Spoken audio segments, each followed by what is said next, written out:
Yes, I thank the organizers for inviting me once more to this, to KAIST, and for the first time to this wonderful meeting with some very nice talks on the first day.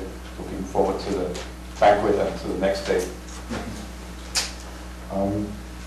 I was asked to give a presentation, and I immediately thought of, because I had been in some discussion about open problems and graph coloring, and it's been 15 years since we published a book on open problems and graph coloring, and I'm one author, and my former supervisor Bjarne Toft is the other author, and we were discussing which problems have been solved and where has there been activity in this area, and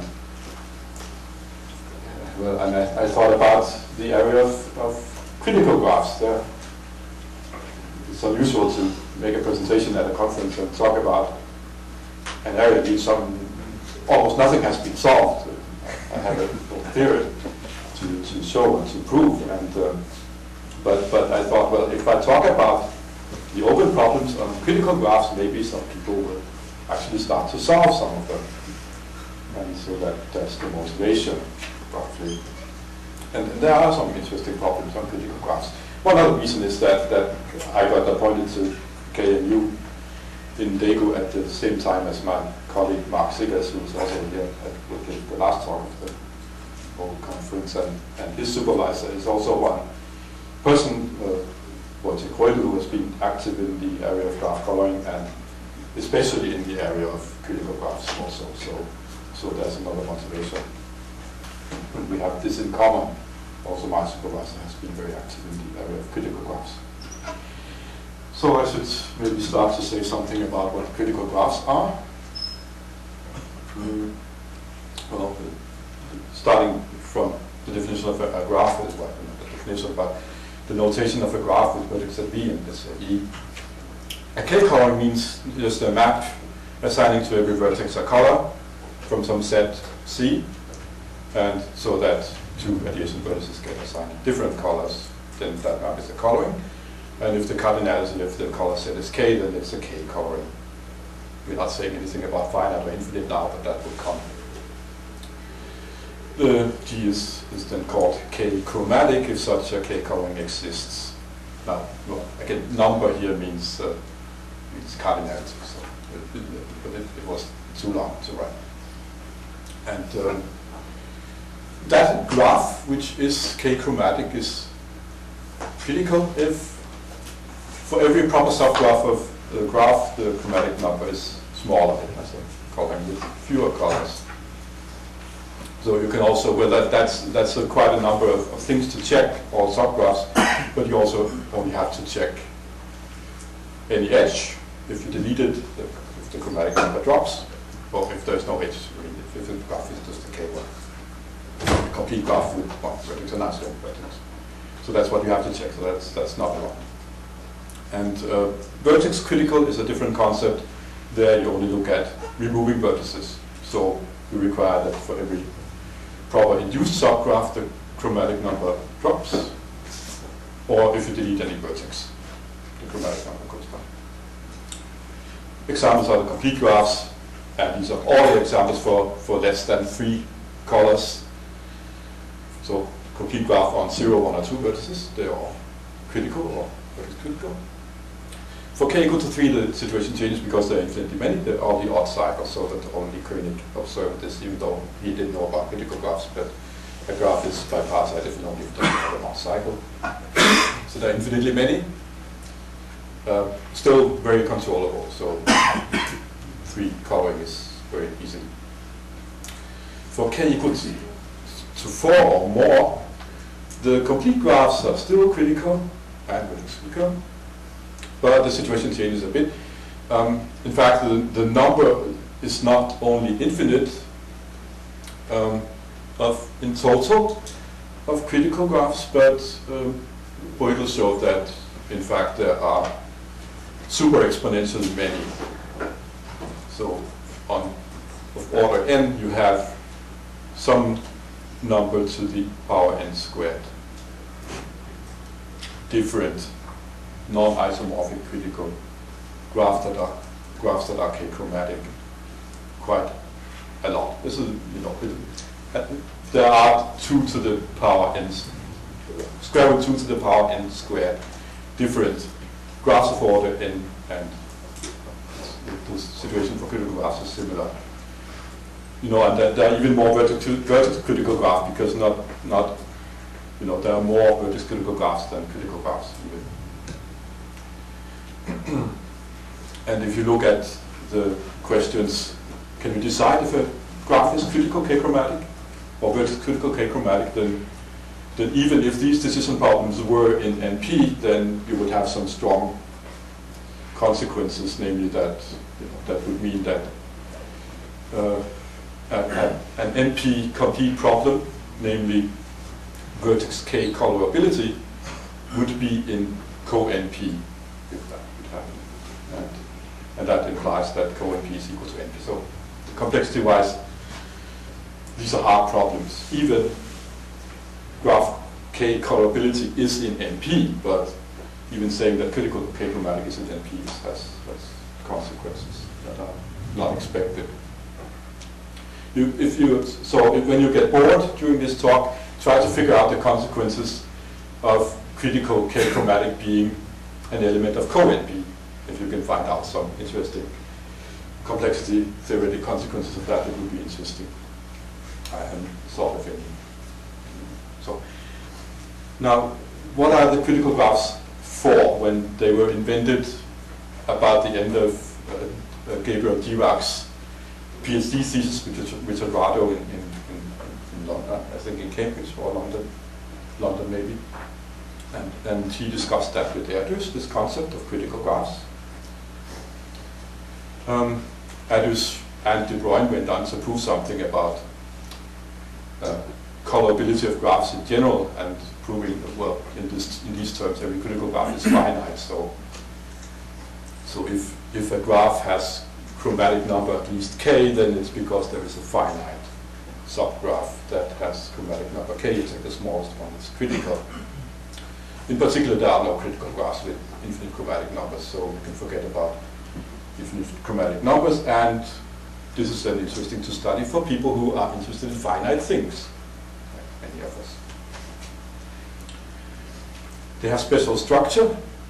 In particular, the minimum degree of a graph which is critical chromatic number chi is at least that chromatic number -1, because otherwise you could get rid of the vertex, color the rest by assuming some criticality, and then put the vertex back and color that too. That's a very fundamental inequality. But there are many, many aspects of critical graphs where you ask for special structure, and open problems are typically of that kind. Now, of course, if you find maybe a small graph, it's k critical chromatic number k. In a big graph, then you know that the whole graph needs at least k colors, because already the small subgraph does. So, of course, it's a certificate for having a high chromatic number if you find a critical subgraph. If you find a triangle in a graph, you know it's not finite. So if you're lucky, you can use critical graphs to prove something about high chromatic number of graphs in general. So on to the open problems. The first area is density problems. That's the first question that Erdős asked, and that Erdős and Dirac discussed. How many edges can a critical k-chromatic graph have? Because, well, intuitively, if you need a large number of colors in a graph, then it is because you have for many pairs of vertices, you have forbidden that they have the same color. So clearly, well, in a graph of high chromatic number, you expect quite many edges, maybe. But if the graph is critical, then you can't have too many edges, because if you remove a single edge, then the chromatic number is going to fall. So it's going to be not as hard to color the graph when you remove one edge. So it's sensible to ask about density question. So maximal number of edges, how many edges can you have in a critical graph of chromatic number k? The first still open problem is if the limit of this number of edges divided by n squared, if that limit at all exists. A very fundamental type of problem. It's known that this number f sub k of n increases quadratically. As many edges as a graph can have in this quadratic number n, these critical graphs do have that many edges. But the limit exists is unknown. Is it obvious that there is a critical graph with n vertices? There is a critical graph with, and that's not no, but okay. So there is a critical k-chromatic graph of k vertices and not of fewer vertices, because the complete graph is. And there is no critical graph of k plus 1 vertices. God, I proved that. But there are critical graphs of any number of vertices beyond that, k plus 2, k plus 3, and so on. Yes, that's I mean, the technicalities are not always mentioned here, sorry. But here we speak about the limit, so we don't worry too much about this. Now for chromatic number 6, the open problem is the maximum number of edges, is it exactly 1/4 of n squared plus n if n is twice an odd number, and you get that by taking, if n is twice an odd number, take 2 odd cycles, same length, half the number of vertices, and join them up completely by edges. You get chromatic number 6 because each odd cycle requires 3 colors, and altogether you have to use 3 different colors on the side, and that gives this number of edges. And this is one place where we sort of conjectured something, namely that the answer to this question is no, but it's unknown. It's unknown if you can have for any number n 1 more edge than that. That's not known. So it's a tricky open problem. Should be easy, but no. The answer should be no. And for 4 chromatic, the question is, does a constant exist so that you can say that for infinitely many numbers of orders n, you have at least this number of edges, namely 1/16 plus that small epsilon times n squared edges. The strict inequality that f4n is bigger than 1/16 of n squared is known, but whether the constant can be upped from 1/16 to a little bit more is known. So there's some references. So Erdős and Dirac and Toft are the originators of, and Toft is that's in that order.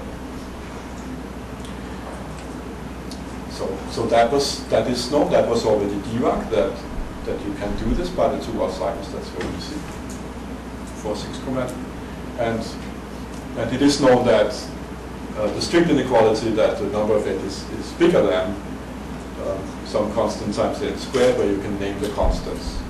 1/16 for 4 and 4 divided by 31 for 5. This is known. The constant C, the proper constant for C5 is also not known. And it's just an observation that you also have upper bounds on these constants. So an upper bound like this, k minus 2 divided by 2 times k minus 1. It's the same constant as that. Okay, next open question. Well, how few edges can these critical graphs have? So that's the small f sub k of n is the minimal number of edges that a critical graph can have of order n. And here, we look a little bit at the specific numbers. So for k equal to 3, 2, 1, this is known, and otherwise we only ask for order k plus 2 and more, because these are the only orders for which critical graphs can exist. So a best possible lower bound of this function, the number of edges, the smallest number of edges, it's quite sensible to ask for an exact best possible lower bound. Say we can say this. We can ask, does equality hold for 4 chromatic in this true inequality that you have? You do have graphs critical of chromatic number 4 or 4 to n with exactly this number of edges. The question is if you can do that now.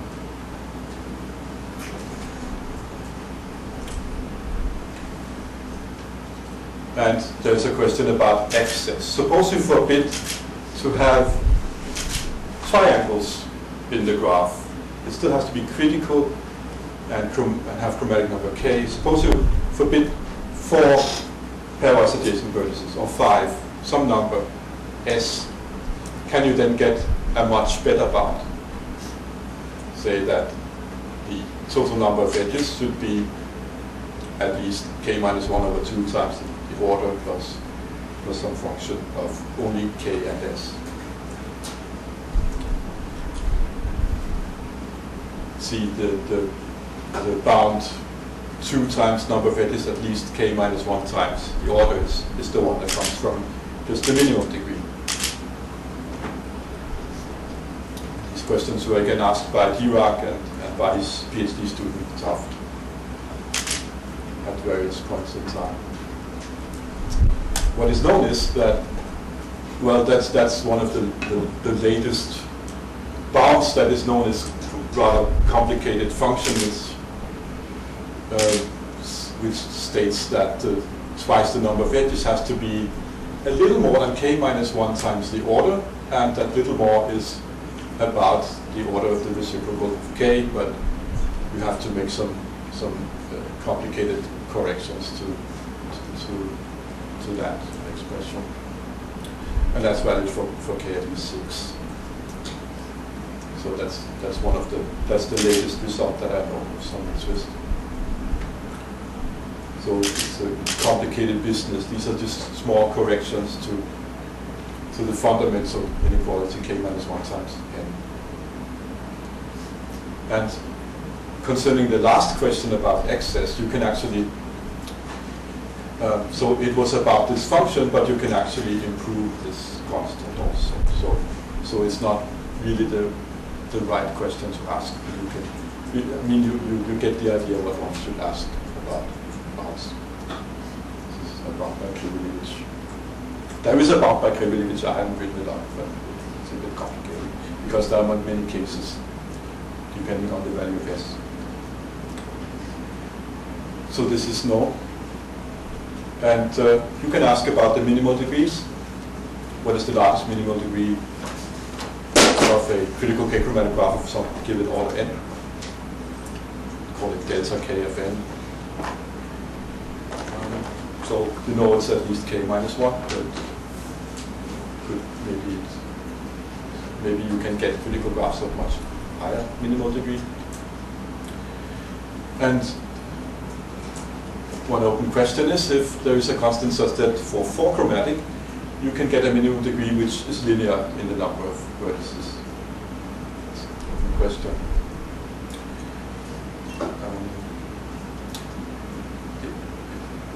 Not much is known about 5 chromatic. So it seems interesting to ask what is the order of magnitude. Almost nothing is really known there. And there's a question about regular critical 4 chromatic graphs only, and they seem difficult to find. There is one 3 regular, that's the complete graph for 4, but otherwise they have been proved difficult to find. Arius asked about all these questions. The last one is more recent. Something is known, and strangely, what is known about the minimal degree of 4 chromatic graphs is only that it can grow as a constant of the cube root of the order. But we asked about linear, so that's quite a gap. It's a strange gap to have. This was proved simultaneously by Simonovich and Taft that you have examples of this. For 6, we already get linear, but 2, that's the 2 odd cycles argument. And for 5, you know, I can't propose too much. For regular, I proved that there are infinitely many 4 regular critical graphs at chromatic number 4. It's a kind of a topological construction.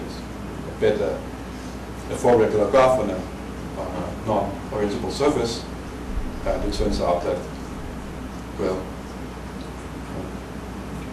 it's easy to determine that the chromatic number and the criticality.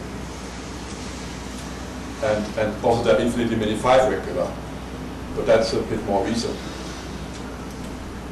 And now there are sporadic examples of regularity 6, 8, and 10, but that's all that's known. So even regular seems much easier than odd regular. So more recent results than, but these at the end are only sporadic examples. So now a series of more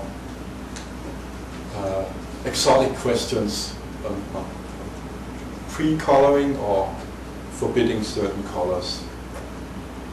A graph can have the property of being amenable, and that means that if you first assign to every vertex a forbidden color, can you still, among the k possible colors, can you still color the graph? Well, if you assign the same forbidden color, you only have k minus 1 colors left, so you cannot do it. But if you don't assign the same, can you then color it where you avoid the forbidden colors on all vertices, on each vertex? And you know, critical graphs are good candidates for being that, because if you forbid almost everywhere the same color except on one vertex, then just the vertex criticality gives you that you can do it. Because you just, you know, color all the other vertices with the k minus 1 known colors, and that special vertex you color with the color that doesn't appear. Yes. And but okay, that doesn't always work for critical graphs. So the question is, how small can a critical graph of chromatic number k be? And this you cannot do. It's not amenable. This was asked by Golai, who suspected that all critical graphs would be amenable. Odd cycles turn out to be amenable, and critical graphs are good candidates for being amenable. But it was shown that that this is not true. Well, except for 3 chromatic and smaller. So there are some bounds that say that the order, there are constructions showing that the order can be 11 times k minus 24 if the chromatic number is at least 5, by another student of Toft and himself. And for 4 there is a special higher bound, 50. So you can search for these non-amenable 4 critical graphs still a while, because the best known lower bound is 10. So you have a gap between 10 and 50 for 4 chromatic non-amenable graphs. There's another open problem of a little bit the same flavor. It's even more exotic. It's called the degree 5 problem. Well, it's only a problem for 4 chromatic. Suppose you have a 4 chromatic graph, critical. You find a vertex of degree 5. You look at its neighbors. It has 5 neighbors. Well, it's degree 5. And now you forbid, when you remove that vertex of degree 5, you can color the rest with 3 colors, because the graph is 4 chromatic critical. But for each of the 5 neighbors, you forbid 1 color among the colors 1, 2, 3. Can you then, color the graph with the vertex removed, still with 3 colors, but not using the forbidden colors? This seems, rather special, but actually it was asked again by Jan Toft. He investigated similar problems and found out that actually if the degree is smaller than 5, then it's true, and if the degree is bigger than 5, then it's false. For 5, that was where he couldn't do it. And not only that, that's for 4 chromatic. not only that, but if you look at all other chromatic numbers, then you can solve it. And there it divides at degree 2k minus 3, that it's possible, and degree 2k minus 2, then it's false. More than 2k minus 2 is false. And that's for chromatic number bigger than 4. So it's a strange problem. It's a leftover from this research that was open. Let's turn to some problems on subgraphs. Because you can ask, well, if you have a critical graph, chromatic number k, what kind of subgraphs can it have? So assume that a graph is actually a subgraph of some critical k-chromatic graph. Not all graphs can be that. See, so a graph of higher chromatic number cannot be a subgraph. Say, there are also some graphs of smaller chromatic number that cannot be that. And the question is, if that graph f is a subgraph of some critical k-chromatic graph, does it have to be a subgraph of some rather small critical k-chromatic graph also? Like almost always, well, of the order, a linear factor times the order of the graph f itself. That is a sensible question to ask. It would be maybe useful to know something about this, and for the reason, especially because graphs f of this type have actually been characterized in a certain sense. All you need is that the graph f is colorable with to be a proper subgraph. It has to be colored by k minus 1 colors, obviously. And if you contract any edge, the graph that you get should also be colorable with k minus 1 colors. That's a complete characterization, not an efficient one, but it's a characterization. This was asked by Michael Stieglitz, another researcher in critical graphs area.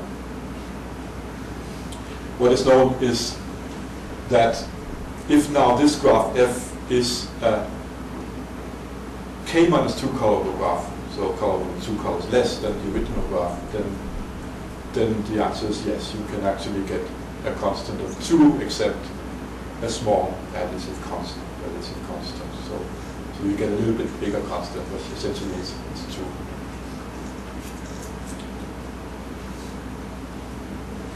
So that's a fixed subgraph problem. Is it a construction or do you have an algorithm? Let's see. What should it be? There exists. Yeah, that is in a sense, yes, it's a construction, but it's yeah. I don't know now if there's an existence proof in there. That's not known. That is a construction, but it's not easy.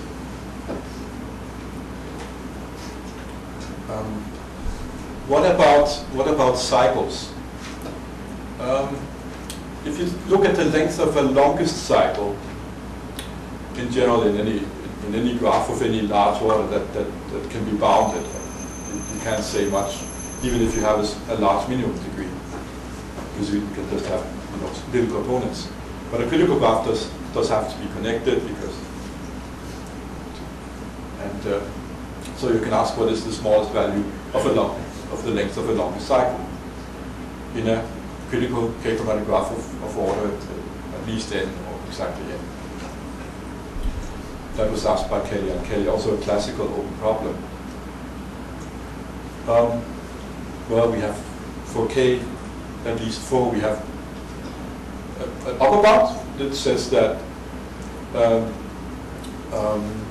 well, the longest cycle you can get the length down to log n times a constant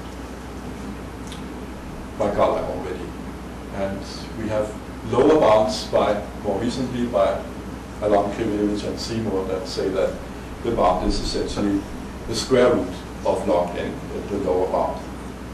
You need that long cycles. So again, there is a gap. It's not a huge gap, but it's in terms of longest cycles, it is quite a gap. So that much is known. These bounds are general for all k. For k plus 3 doesn't make sense. famous problem was posed by Anderson and Lovas at a meeting in Hungary a long time ago. They looked at a complete graph and say, well, when we split it up into two smaller graphs, then one graph will have chromatic number A, the other graph will have chromatic number B, and the sum A plus B is equal to K, because you just got the complete graphs. But what if you choose A and B so that A plus B is equal to K plus 1, but you disallow looking at the complete graph of order K? Then you can do maybe better. So you ask if there are two disjoint subgraphs in G of chromatic numbers A and B. It's a different situation now than in the complete case. And special case, if you choose, say, one of the numbers equal to 2, it actually asks if you can have a double critical graph of chromatic number K, which is not complete. That is, you delete two adjacent vertices U and V, and you try to see if whenever you do that, then the chromatic number will drop not by 1 but by 2. It does that for the complete graph, but is there any other graph which does it? And if the answer to this question is yes, then there is no other complete graph, no other graph than the complete graph which has this property. So what is, well, so it's a problem with three parameters that they depend on each other, A, B, and K. And so asked by Anderson Lucas, that's the problem name says, 1868. And so there are some solutions. The problem is solved completely for 4 and for 5. And for 6 and 7 there are some partial results, depending on A and B.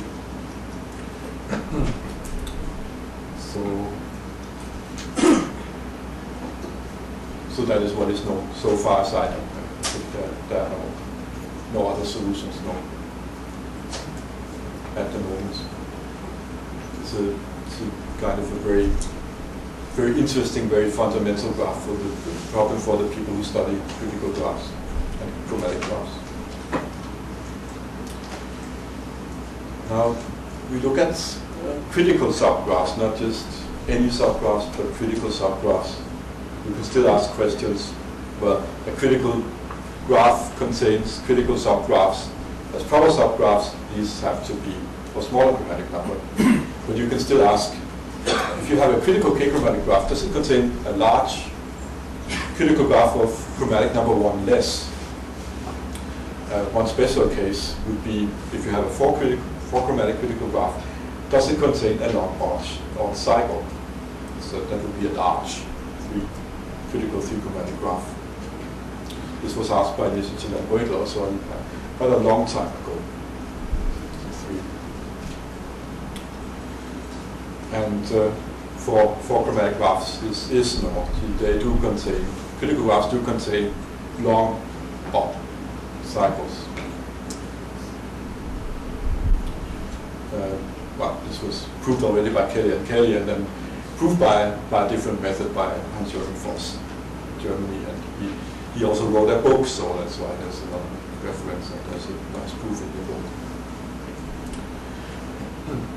book. There's some related results. Say one is to say, well, if there are no large k-1 critical subgraphs, then maybe because all the k-1 critical subgraphs are themselves as small as possible, namely complete graphs of chromatic number of order k-1. These are really the smallest that you can have.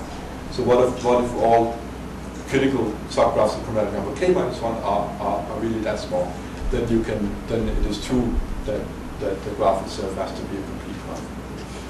And that was proved by Stevens. So that much is known, but that is really little, because that's a very strong assumption. Let's say that we now fix a path of 3 vertices, and we ask for in a critical k-chromatic graph G, can you find a k-1 chromatic critical subgraph that contains that path? This has been asked again by Toft 74. He wrote a number of papers in 74. It's not all in one paper. So that's a sensible question in view of, well, it's actually, that's an early result that is true for chromatic, which means that you have, if you're given a path in a critical four-chromatic graph, then you can find some odd cycle that goes through that path that links to. And Tough proved that, well, observe that if you're given two edges, not necessarily the paths together, then you can at least find a critical K-1 chromatic graph that contains one edge but not the other one. But I mean, it would be good if you could find one that contains both of them, because then you can solve the problem. But that you can do. A question of partial joins. Suppose you have two induced subgraphs, G1 and G2, and together they contain all the vertices. What does it look like? Well, you have one graph over here, one graph over there, and they're induced, so the remaining edges have to be joining them, going from left to right. So, can you, if you start with critical graphs, can you build a critical graph, another critical graph, a bigger critical graph, by doing this to critical graphs, so joining two critical graphs and make the result critical? Well, people who do constructions do interest themselves in this kind of questions. And how about if you take two odd cycles? That has to be easy. One odd cycle, one odd cycle. Now put in some edges. But if you put in all edges, that's again the DRAM construction. You get a critical graph, but there may be more ways than that to do it. Has to be easy, but it's unsolved. And how about taking a complete graph and then some critical graph on the other side? How can you join them out to make another critical graph?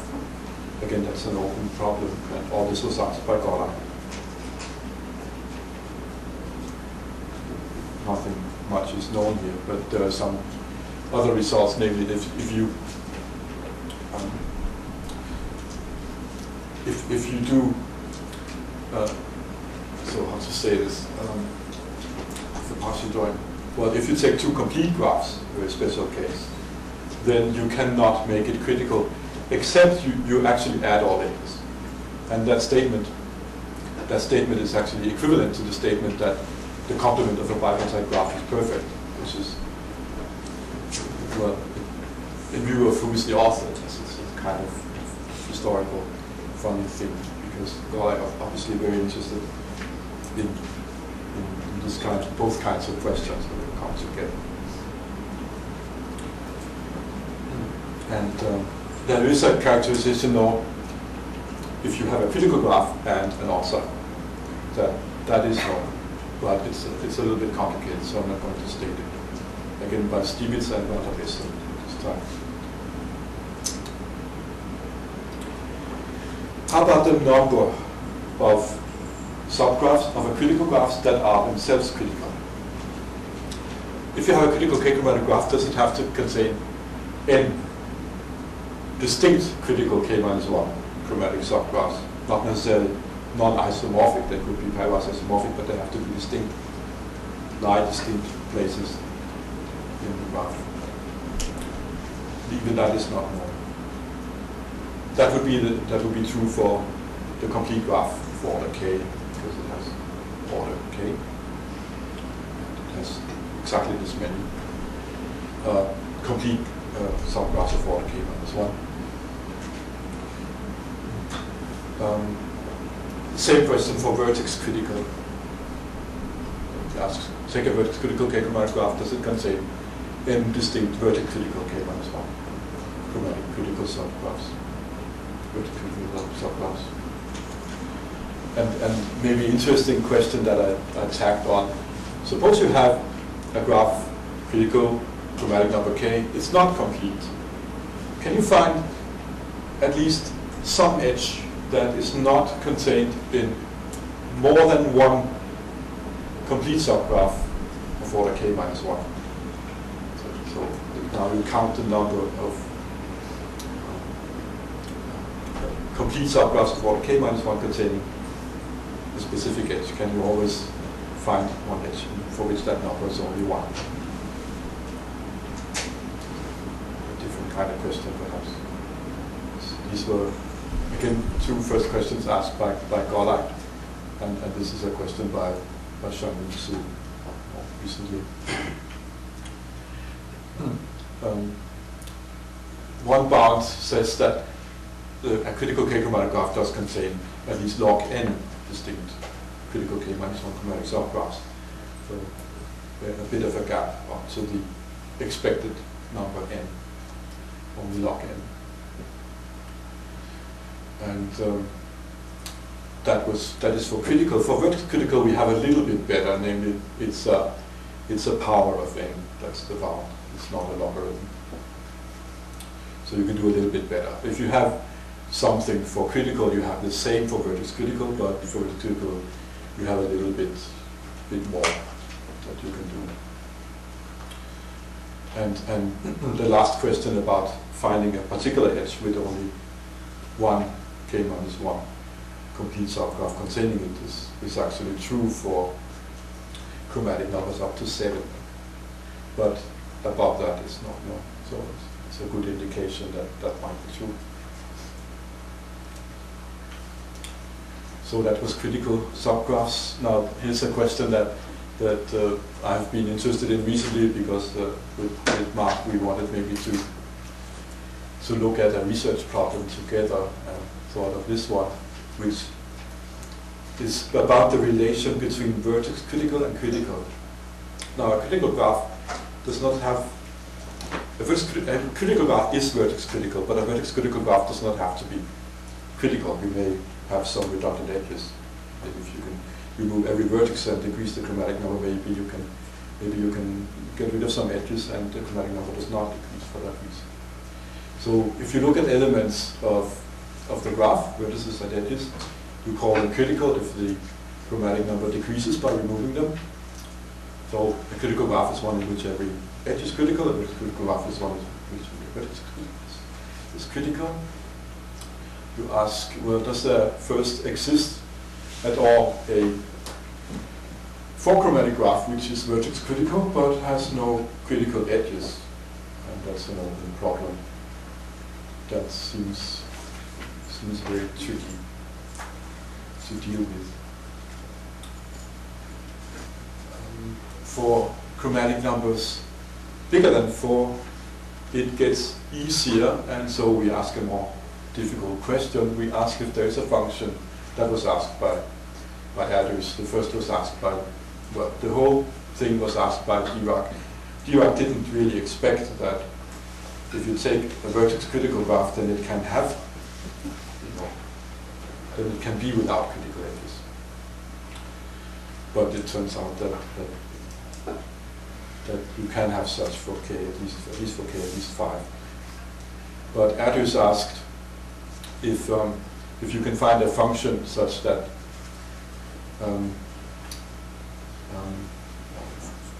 for each chromatic number k, there should be a vertex-critical graph of chromatic number k, so that you can delete any number of edges, any subset of edges, as long as you don't delete more than f of the order of the graph.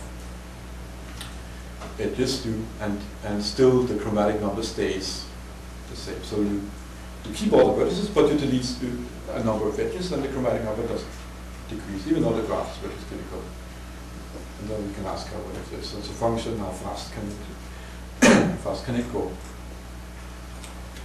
And it turns out that there is such a function if you ask the question in this way.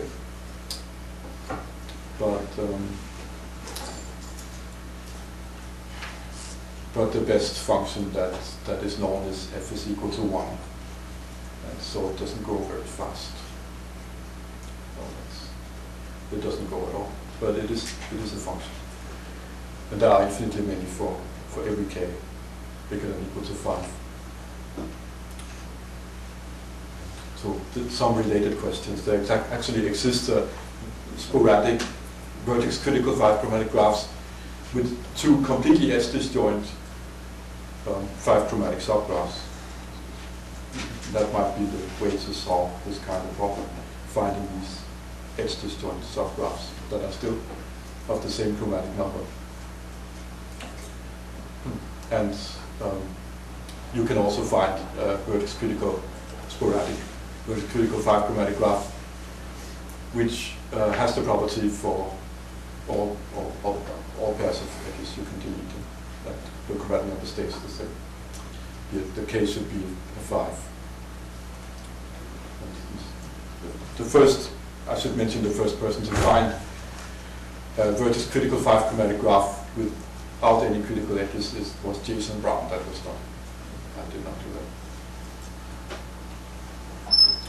So the last open problem is about construction of critical graphs. So that returns back to the complexity question. Well, we would really like to know precisely what are the critical graphs of some given chromatic number. One way would be to give a constructive characterization, to say we start from the smallest one, that's a complete graph of order k, and we apply some steps to build new graphs, bigger graphs from that in some easy to describe manner, and in such a way that you know that when you have performed some steps of this construction, then the graph that you have is critical k-chromatic, and you can get every critical k-chromatic graph in this way. So that's a sensible open question, and it was asked by Hyers, who did have a construction of all k-chromatic graphs in a similar vein, but that construction does not manage to do this because it constructs non-critical graphs also, and it doesn't necessarily cannot avoid that. So that was observed by Hansen, Robertson, and Toft in a paper in '86 for k greater or equal to 8, and later finished down to k greater to 4. And that's for k less than 4. It's not interesting. So that's that looking at the question is, can you easily recognize a k-chromatic critical graph is related to this kind of question. Maybe a construction, but we don't know any. In our paper we have a suggestion, but it's a little bit technical. So, in summary, if I have to give another motivation than to say that I would like some of these problems to be solved, then I could say that, well, critical graphs have been studied for the past 60 years and more. And they have been studied by some pretty clever people. And yet, almost all the classical problems have remained open. So, well, let's look at the complexity issue. For hard problems like graph K coloring, for which you would like to know what are the critical graphs, because they are the graphs that sit inside the graphs that are K-chromatic. Then for hard problems, you want to know about hard problems because you want to solve hard problems. And maybe this could lead to some renewed interest in the research of critical graphs also, and these problems on their structure. And that's where we'd like to stop. Thank you very much for your attention.